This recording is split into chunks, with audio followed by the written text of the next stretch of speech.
గడిచిన 10 ఏళ్లలో మరీ ముఖ్యంగా మార్చ్ 2020 కోవిడ్ తర్వాత అతిపెద్ద పతనాన్ని చూసిన మంత్ అండి ఈ మంత్. ఈ 2026 మార్చ్ రెండవ అతిపెద్ద ఫాలింగ్ మంత్ అండి మనకి. ఇవాళ ఒక్కరోజే నిఫ్టీ 500 పాయింట్లకు పైగా పడింది. ఇక పోర్ట్ఫోలియోస్ గురించి మాట్లాడాలంటే నిజంగా చాలా కష్టంగా ఉందండి. ఇవాళ నా పోర్ట్ఫోలియో 2% అబోవ్ నెగటివ్ గా ఉంది. నిఫ్టీలో 2550 స్టాక్స్ మనకి నెగటివ్ గా ఉంటే కేవలం 420 స్టాక్స్ మాత్రమే పాజిటివ్ గా ఉన్నాయి అంటే మార్కెట్ లో భయాలు ఎంతలా ఉన్నాయో మనం అర్థం చేసుకోవచ్చు. మరి దీనికి ప్రధాన కారణం ఏంటి? ప్రపంచంలో ఏ మార్కెట్ లో చూడనంత భయాలు ఇవాళ మన మార్కెట్ లో ఎందుకు కనిపిస్తున్నాయి? ఇక కొన్ని విషయాలు మనం నమ్మకపోయినా పదే పదే జరుగుతూ ఉంటే వాటిని ఫాలో అవ్వాల్సిన పరిస్థితి వస్తుందేమోనండి.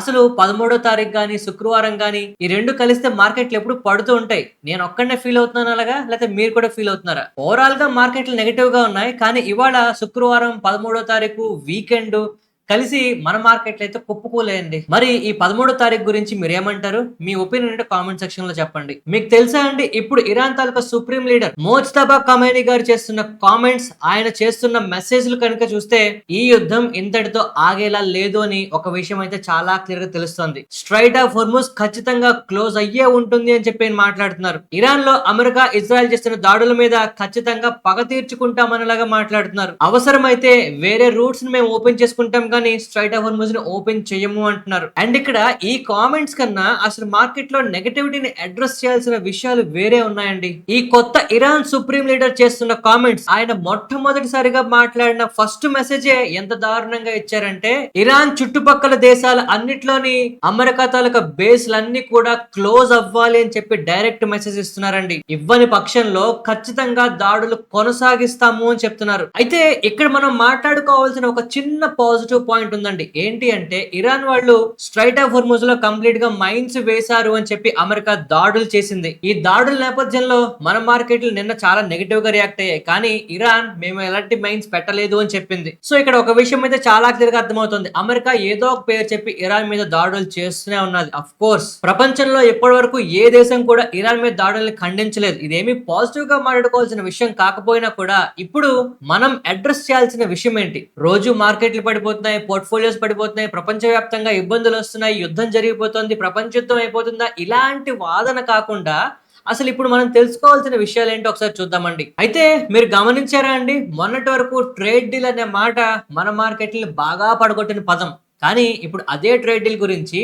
మన ఇండియా కూడా కాస్త వెనకడుగేస్తుందండి. అమెరికాతో ట్రేడ్ డీల్ కి మరి కొన్ని నెలల వరకు మేమైతే ఏం చెయ్యబోము అంటూ స్టేట్మెంట్ అయితే రావడం జరిగింది. ఎస్పెషల్లీ నిన్న మనకి అమెరికా దగ్గర నుంచి ఒక పెద్ద న్యూస్ అయితే వచ్చింది. ఆల్మోస్ట్ ఇండియాతో కలిపి చాలా దేశాల మీద ఎంక్వైరీ అయితే జరుగుతుంది. సో దీనికి ఎగనెస్ట్ గా మన ఇండియా వాళ్ళు ఈసారి స్ట్రాంగ్ గా కౌంటర్ ఇస్తున్నట్టే నేను ఫీల్ అవుతున్నా. మరి మీరేమనుకుంటున్నారు? కామెంట్ సెక్షన్ లో చెప్పండి. సో ఇప్పుడు మనం ఈ విషయాన్ని ఎందుకు మాట్లాడుకుంటున్నాము అంటే, మనం కిందసారి చెప్పుకుంది గుర్తుందా అండి, రకరకాల శాంక్షన్స్ ని లేదు అంటే సెక్షన్స్ ని యూజ్ చేసి ట్రంప్ గారు అందరి మీద టారిఫ్లు వేస్తున్నారండి. ఇప్పుడు 301 అంటాడు, 312 అంటాడు, వాట్ ఎవర్ రకరకాల సెక్షన్స్ తో మళ్ళీ మన ముందుకైతే టారిఫ్లతో ముందుకు రావడానికి అమెరికా చూస్తోంది. మీరు చూస్తే అమెరికా దగ్గర నుంచి వస్తున్న స్టేట్మెంట్ కూడా అలాగే ఉన్నాయి. క్రూడ్ ఆయిల్ పెరిగితే అమెరికాకి లాభం అని, లేదు అంటే ఈ టారిఫ్ల వల్ల అమెరికాలో ఎవరు ఇన్కమ్ ట్యాక్స్లు కట్టక్కర్లేదని, ఈ విధంగా ఏమీ చేయకుండా డబ్బులు సంపాదించి యుద్ధాలు చేద్దామని చూస్తున్నాడేమో ట్రంప్. గ్లోబల్ షిప్పింగ్ రెగ్యులేటరీ వాళ్ళైన ఇంటర్నేషనల్ మ్యారిటైమ్ ఆర్గనైజేషన్ వాళ్ళు ఎమర్జెన్సీ మీటింగ్ అనౌన్స్ చేశారు. కారణం ఏంటంటే, స్ట్రైట్ ఆఫ్ హోర్ముజ్ లో నడుస్తున్న ఈ కంప్లీట్ తతంగాన్ని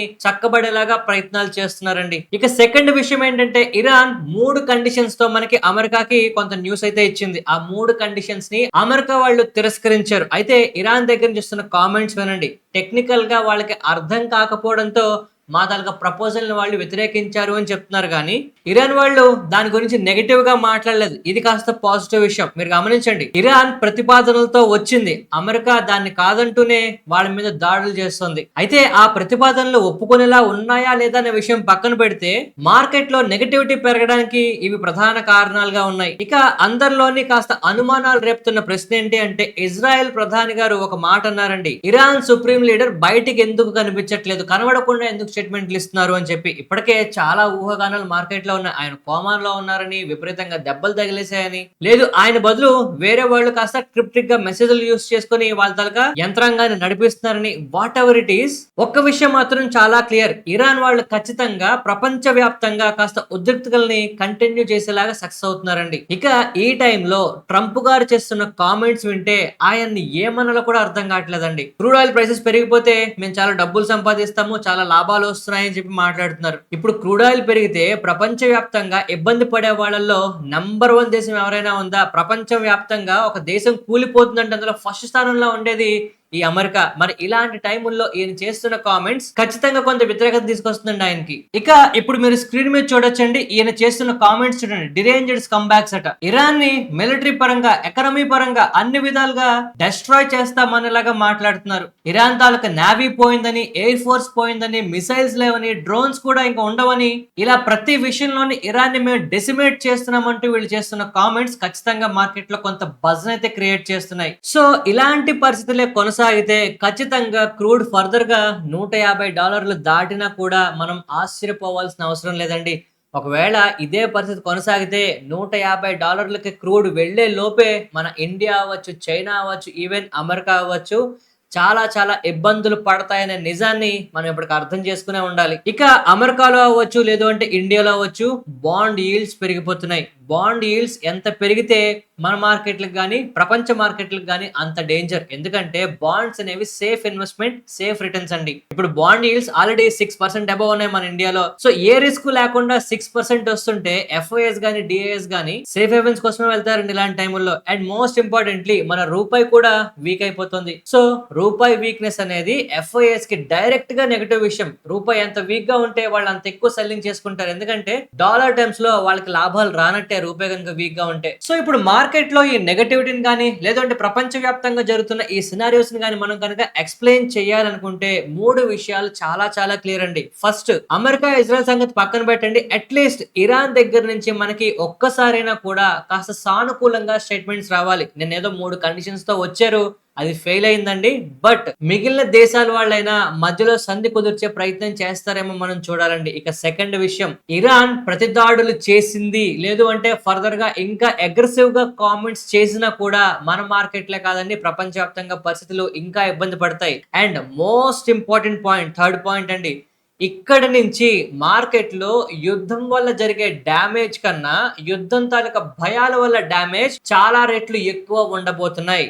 ఇక్కడ నుంచి యుద్ధం వల్ల జరిగితే డ్యామేజ్ అయ్యేది కేవలం ఇరాన్ వరకే ఉంటుందండి. లేదు అమెరికాలో ఏమైనా జరిగితే జరగచ్చు, కానీ ఈ భయాల వల్ల అనవసరంగా ఎకనామిక్ గా చాలా చాలా ఇబ్బందులు మనం చూడబోతున్నాం. ఫర్ ఎగ్జాంపుల్ చెప్తున్నానండి, క్రూడ్ ఆయిల్ పెరుగుతుందన్న భయంతో పానిక్ క్రియేట్ అవుతుంది. డాలర్ ఇంకా స్ట్రాంగ్ అయితే, రూపాయి ఇంకా వీక్ అయితే మన మార్కెట్ లో మనం పాజిటివ్ గా ఉందాం అనుకున్నా ఉండలేని పరిస్థితి. ఎఫ్ఐఎస్ ఆగకుండా సెల్ చేస్తూనే ఉంటారు. సో ఇలాంటి టైముల్లో మనం ఆలోచించడానికి ఏమైనా పాజిటివ్ విషయాలు ఉన్నాయని చూస్తే ఉన్నాయండి. అమెరికా ఖచ్చితంగా స్ట్రైట్ ఆఫ్ హార్మజ్ ని ఓపెన్ చేయడానికి ప్రయత్నాలు చేస్తుందనేలాగా న్యూస్ వస్తుంది. అది సక్సెస్ అవుతుందా అంటే ఏవో 3 కండిషన్స్, 3 కారణాలు చెప్తున్నారండి వాళ్ళు కూడా. డైరెక్ట్ గా సంధి కుదుర్చుకోవడమో, లేదు అంటే ఎస్కాట్ పంపించి వెనకాల నుంచి తీసుకురావడమో, లేదు అంటే ఇంకా స్ట్రాంగ్ గా ఎకనామిక్ శాంక్షన్స్ ఇరాన్ మీద విధించడమో, ఏవో కారణాలు చెప్తున్నారు కానీ మనకి ఖచ్చితంగా పర్వాలేదు అనేలాగా మనకు ఒక స్ట్రాంగ్ పాయింట్ దొరకట్లేదు. ఇక నెక్స్ట్ ఏమైనా పాజిటివ్ విషయాలు ఉన్నాయని వెతుక్కుంటే ఇప్పుడు మనకు వచ్చే రిజల్ట్స్ ఒక్కటే మనకు పాజిటివ్ విషయాలు. అవి కూడా కొన్ని కంపెనీస్ నుంచి రావాలండి, లేదంటే అక్కడ కూడా మనకి ఇబ్బంది అవుతుంది. సో ఓవరాల్ గా పరిస్థితులు చూసుకుంటే ఫర్దర్ గా క్రూడ్ కనుక ఇదే ఎలివేటెడ్ లెవెల్స్ లో ఉన్నా, లేదు ఇంకా పెరిగినా మనకి ఖచ్చితంగా పరిస్థితులు నెగటివ్ గా మారడానికి అవకాశాలు ఉన్నాయి. ఈ టైంలో మనం నెక్స్ట్ మార్కెట్ లో ఎలాంటి సిచ్యువేషన్స్ చూడబోతున్నామో ఒక క్లారిటీ తెచ్చుకోవాలి. ఇరాన్ తాలూకా వార్ ఖచ్చితంగా మన ఇండియా వరకు మాట్లాడుకున్న ఇన్ఫ్లేషన్ పెరగడానికి 100% ఛాన్స్ ఉంటుందండి. ఇది నేను చెప్పిన విషయం కాదు, మీకు కూడా ఈ పాటికి తెలిసే ఉంటుంది. బట్ ఇన్ఫ్లేషన్ పెరగడం వల్ల మనకు ఫర్దర్ గా వడ్డీ రేట్లు తగ్గకపోవచ్చు.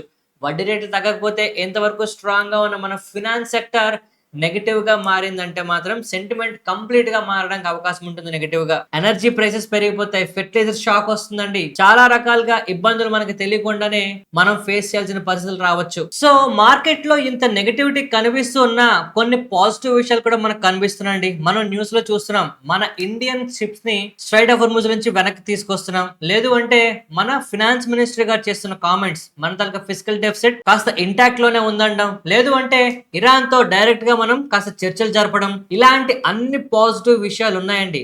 కానీ ఇబ్బంది పెడుతున్న ప్రధాన కారణాలు ఏంటో తెలుసా? ట్రంప్ గారు చేస్తున్న కామెంట్స్ కానీ, ఇరాన్ నుంచి వస్తున్న న్యూస్ కానీ. మీరే చూడండి, ట్రంప్ గారు మనకు మొన్న ఏం చెప్పారండి, ఇరాన్ అబౌట్ టు సరెండర్ అని చెప్పారు. కానీ నిన్న న్యూస్ ఏమొచ్చిందండి, ఇరాన్ తనకు సుప్రీం లీడర్ పగ తీర్చుకోకుండా వదిలేదే లేదు అంటున్నారు. సో ఇలాంటి కామెంట్స్ వల్ల మార్కెట్ లో నెగటివిటీ ఎక్కువ అవుతుందండి. ఎస్పెషల్లీ భయాలు మితిమీరుతున్నాయి. ఈ టైంలో పానిక్ సెల్లింగ్ అయితే జరుగుతుందండి. ఎస్పెషల్లీ యాదృచ్ఛికంగానో లేదు అంటే నిజంగానో ఈ 13వ తారీఖు వీకెండ్ శుక్రవారం వెరసి మార్కెట్ లో మనకి కాస్త హయ్యర్ రియాక్షన్ మనం చూసామండి. నేను నిన్న కూడా చెప్పానండి, మన మార్కెట్ లో ఖచ్చితంగా బాటమ్ లెవెల్స్ ఆల్మోస్ట్ మన దగ్గరలో ఉన్నాం. మీరు చూసారా, ఇవాళ నిఫ్టీలో వచ్చినంత ఫాల్ మైక్రో క్యాప్స్ లో రాలేదండి. అఫ్ కోర్స్ కంపేర్ చేస్తే కొంత పర్వాలేదు అనిపిస్తుంది. జనరల్ గా మైక్రో క్యాప్స్ ఎక్కువ పడిపోవాలి, కానీ ఇవాళ కొంత స్టేబుల్ గా ఉన్నాయి. సో ఎప్పుడైతే మనకి బ్రాడర్ మార్కెట్ లో కాస్త స్టెబిలిటీ కనిపిస్తుందో, ఎస్పెషల్లీ హైయర్ ఇండెక్స్ లెవెల్స్ లో మనకి కాస్త ఇబ్బందులు కనిపిస్తున్నాయండి. సో వీటన్నిటిని అడ్రస్ చేస్తూ మార్కెట్ లో ఉన్న భయాల గురించి మాట్లాడండి అంటే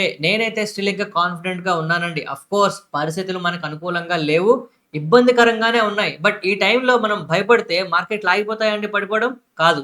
సో ఒక్క పాయింట్ గుర్తుపెట్టుకోండి, మార్కెట్ లో ఎప్పుడు ఇలాంటి ఫాల్ మనం చూసినా నెక్స్ట్ మనకి మంచి రిటర్న్స్ వచ్చినట్టే కనిపిస్తుంది.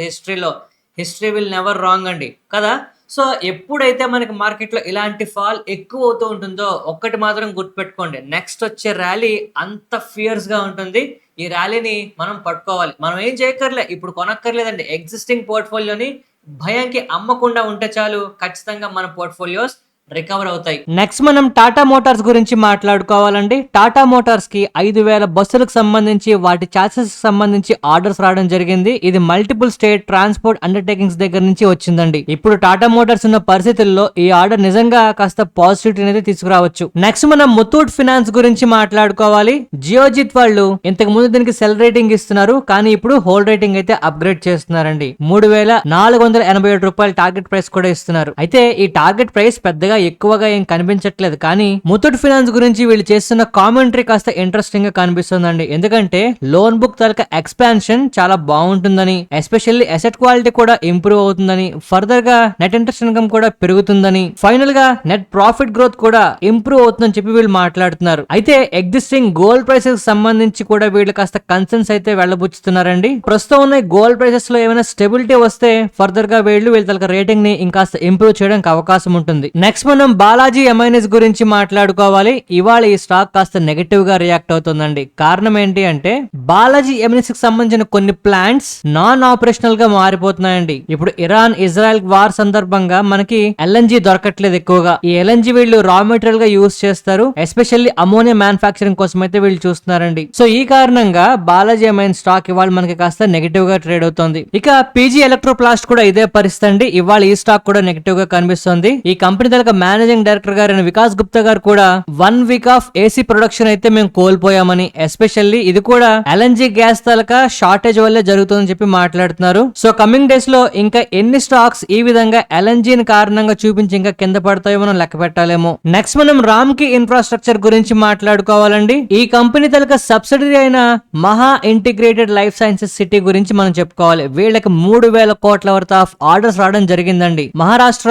ఇండస్ట్రియల్ డెవలప్మెంట్ కార్పొరేషన్ వాళ్ళ దగ్గర నుంచి వస్తుంది ఆర్డర్. దీంట్లో భాగంగా వీళ్ళొక హైటెక్ ఫార్మాస్యూటికల్ పార్క్ ని రాయగఢ్ డిస్ట్రిక్ట్ లో అయితే కంప్లీట్ చేయాల్సి ఉంటుంది. ఈ న్యూస్ ఖచ్చితంగా రామ్కి ఇన్ఫ్రాస్ట్రక్చర్ కి కాస్త మూమెంటం ని క్రియేట్ చేయొచ్చు. ఇక విక్రమ్ సోలార్ గురించి అలాగే ఎంవి ఫోటోవాల్టిక్ పవర్ గురించి మనం మాట్లాడుకోవాలి. ఆనంద్ రైతి వాళ్ళు వీటి మీద కవరేజ్ ఇనిషియేట్ చేస్తూ విక్రమ్ సోలార్ కి హోల్డ్ రేటింగ్ ఇస్తున్నారు, ఎంవి ఫోటోవాల్టిక్ పవర్ కి బై రేటింగ్ అయితే ఇస్తున్నారండి. అయితే ఇక్కడ వీళ్ళు విక్రమ్ సోలార్ గురించి చెప్తున్న కామెంట్స్ అయితే కాస్త ఇంట్రెస్టింగ్ గా కనిపిస్తున్నాయి. Vikram solar pure module manufacture manufacture నుంచి ఇంటిగ్రేటెడ్ సోలార్ ప్లేయర్ కింద 2030 కల్లా కన్వర్ట్ అవుతోందని, 15.5 gigawatt of module manufacturing capacity FY27 first half కల్లా వస్తుందని చెప్పి మాట్లాడుతున్నారు. అలాగే 12 గిగావాట్ వరకు సిగ్నిఫికెంట్ గా బ్యాక్వర్డ్ ఇంటిగ్రేషన్ వీళ్ళు యూస్ చేస్తున్నారని చెప్పి కూడా మాట్లాడుతున్నారండి. ఇవి ఈ రెండు స్టాక్స్ కి కాస్త పాజిటివ్ విషయాలే. నెక్స్ట్ మనం అరుణ్ ప్రో సొల్యూషన్స్ గురించి మాట్లాడుకోవాలండి. వీళ్ళకి 350 కోట్ల వర్త్ ఆఫ్ ఆర్డర్లు ఒక leading hyper scale data centre operator దగ్గర నుంచి రావడం జరిగింది.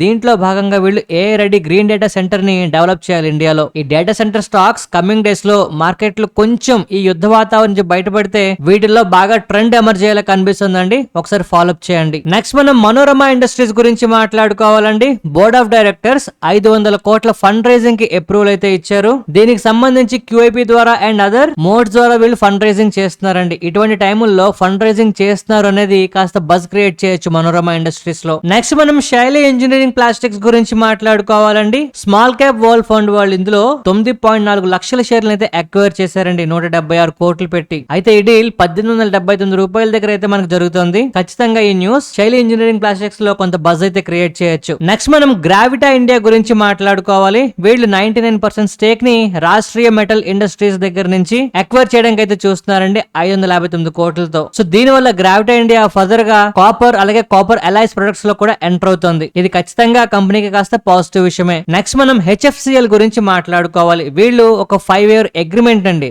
అప్రాక్స్ గా $1.1 బిలియన్ వర్త్ అంటే 10,150 కోట్లు అప్రాక్స్ గా ఒక మల్టీనేషనల్ కంపెనీతో high quality high fibre count optical fibre అయితే వీళ్ళు ప్రొవైడ్ చేయాల్సి ఉంటుందండి. ఈ న్యూస్ కారణంగా HFCL లో కమింగ్ డేస్ లో కొంత బజ్ కూడా క్రియేట్ అవ్వచ్చు. నెక్స్ట్ మనం DCM శ్రీరామ్ గురించి మాట్లాడుకోవాలి. బోర్డ్ ఆఫ్ డైరెక్టర్స్ 130 కోట్ల క్యాపెక్స్ ప్లాన్స్ అయితే అప్రూవ్ చేశారండి రెన్యూబుల్ ఎనర్జీ ఇన్ఫ్రాస్ట్రక్చర్ కోసం. దీంట్లో భాగంగా 48 మెగావాట్ ప్రాజెక్ట్ అయితే వీళ్ళు చేపట్టబోతున్నారు. నెక్స్ట్ మనం కల్పతరు గురించి మాట్లాడుకోవాలి. స్టాక్ పేరు జాగ్రత్తగా వినండి, జస్ట్ కల్పతరు. వీళ్ళు రీసెంట్ గా రీడెవలప్మెంట్ ప్రాజెక్ట్ అయితే సైన్ చేశారండి శ్రీ మహాలక్ష్మి CHS అనే వాళ్ళతో. దీంట్లో భాగంగా 3 ఎకరాల ల్యాండ్ పార్సల్ ని వీళ్ళైతే డెవలప్ చేయాల్సి ఉంటుంది. దీని తలక అప్రాక్సిమేట్ డెవలప్మెంట్ వాల్యూ 1400 కోట్లండి. ఈ న్యూస్ కారణంగా కల్పతరు లిమిటెడ్ మనకి కాస్త పాజిటివ్ గా కనిపిస్తుంది. నెక్స్ట్ మనం మ్యాక్స్ ఫైనాన్షియల్ సర్వీసెస్ గురించి మాట్లాడుకోవాలండి. మ్యాక్స్ ఫైనాన్షియల్ సర్వీసెస్ దగ్గర నుంచి మనకు ఒక ఇంపార్టెంట్ అప్డేట్ అయితే వస్తుంది. కంపెనీ బోర్డ్ ఆఫ్ డైరెక్టర్స్ 2000 కోట్ల ఫండ్ రైజింగ్ అయితే అప్రూవల్ ఇచ్చారు. దీంట్లో భాగంగా QIP అయితే తీసుకొస్తున్నారండి. అండ్ ఈ 2000 కోట్ల ద్వారా వీళ్ళు ఏం చేయబోతున్నారు అంటే యాక్సిస్ మ్యాక్స్ లైఫ్ ఇన్సూరెన్స్ తలక ఎక్స్పాన్షన్ ని వీళ్ళు ఫర్దర్ గా ప్రొసీడ్ చేయబోతున్నారట. ఇది ఖచ్చితంగా కొంత పాజిటివ్ విషయం. ఇక L&T గురించి మాట్లాడుకోవాలండి. L&T తలక మిడిల్ ఈస్ట్ బిజినెసెస్ బాగా డిస్టర్బ్ అయితే అవుతున్నాయండి. ఈ కారణంతోనే కొంతమంది బ్రోకరేజ్ సంస్థలు దీనికి కాస్త హోల్డ్ రేటింగ్ ఇస్తున్న వాళ్ళైతే, కొంతమంది టార్గెట్ ప్రైస్ తగ్గిస్తున్న వాళ్ళు కొంతమంది. మొత్తానికి ఇవాళ ఈ స్టాక్ లో more than 5% ఫాల్ అయితే చూస్తున్నాం.